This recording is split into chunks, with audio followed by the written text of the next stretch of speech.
I've seen stories that Jenny Jerome, the mother of Churchill, was Jewish, and this has been reported in a Jerusalem newspaper, I think, a few months ago.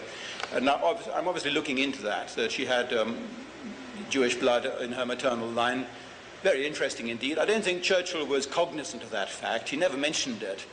But what is interesting are his links with the Jewish community, which I'll go into in a little bit of detail here.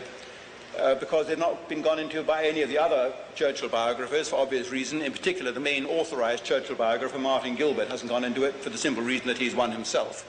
And he doesn't want to harp on that fact. But the two basic areas of interest to look at in Churchill's career are the period when he was in the so-called wilderness, when he resigned from Stanley Baldwin's cabinet as a minister, and for the next 10 years, until 1939, he was out of office, out of any office at all. He was just a member of Parliament.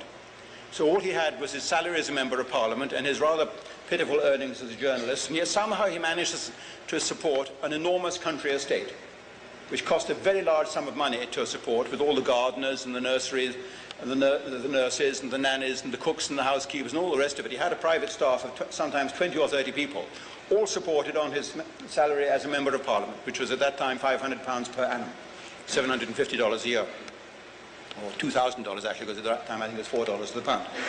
How did he do it? Well, the answer is that from 1936 onwards, he was financed by a little secret pressure group called The Focus. You won't find much reference to The Focus in the history books, but it certainly existed, and there are several files of Churchill's private papers relating to The Focus. The Focus was a group of perhaps 30 or 40 leading British industrialists and bankers and former politicians who decided that Churchill was worth keeping afloat, and they funded him. They weren't all Jews. They were primarily Jewish, but there were also left-wing socialists and left-wing conservative members of Parliament who all decided to keep him afloat. In July 1936, the then chairman of the of the Shell Petroleum Company wrote out a cheque for Churchill of the order of £40,000, which in modern day money would be probably about $700,000, and gave it to him as a gift. He was Jewish. It was a Jewish gift to Churchill, and the intention was that Churchill, they bought him. He became the Pied Piper from that moment on. And the one who pays the piper calls the tune. If you look at the events as they really happened, until 1936, he hardly gave Germany a passing mention in his speeches and writings. Other things were more important. From 1936 onwards, he began beating the anti-Nazi, anti-German drum. And at that time, there was a great deal of pro-German sentiment in Britain, as witnessed the behavior of the Duke of Windsor, the King. King Edward VIII, who ruled for just less than a year after the death of his father, was very pro-German and pro-Hitler, and actually got on very well with Adolf Hitler when he visited Germany later in 1937. He was forced to abdicate by the same lobby, but it was this lobby which was financing Churchill from 1936 onwards, and which finally maneuvered and engineered his introduction into the cabinet in 1939, and finally his taking over as Prime Minister in 1940. He fought a war that Britain had no real interest in. And I've repeatedly said this.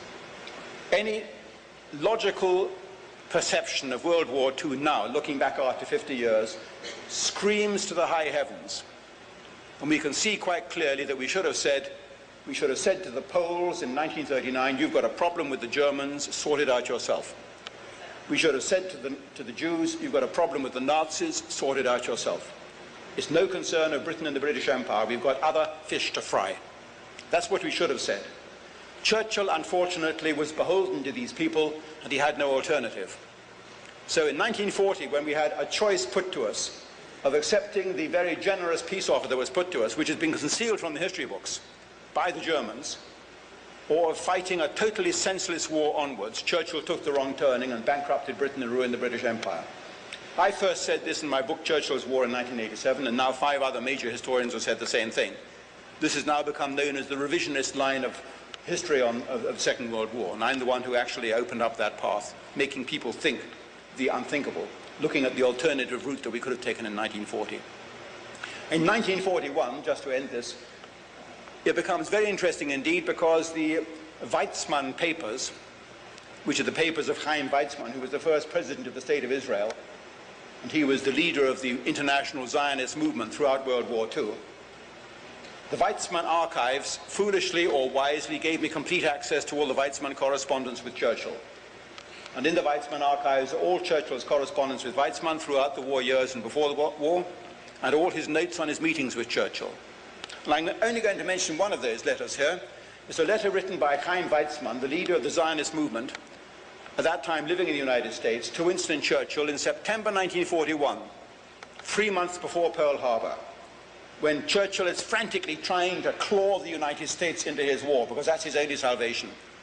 And Weizmann writes to Churchill a letter which he says, "Mr. Prime Minister, unless you grant us what we want, which is the creation of a Jewish army in the Middle East, with our own arsenal and our own weapons and our own uniform and our own flag, unless you grant us what we want, then you are not going to win us over. And let me tell you what we will do if you do grant us what we want.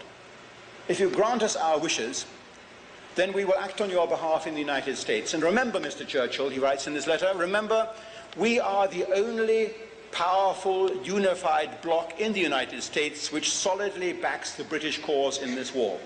September 1941. Everybody else is basically isolationist. We are the only ethnic, unified group which solidly backs the British cause. We are the only people who are in the position to bring the United States into this war. We did it in the last war, and we can do it again. Needless to say, I quote this letter in volume 2 of my Churchill biography in a chapter called "We Did It Before and We Can Do It Again." And I don't expect to get any applause from the newspaper community in Britain for having revealed this letter, but I think it's a very telling document.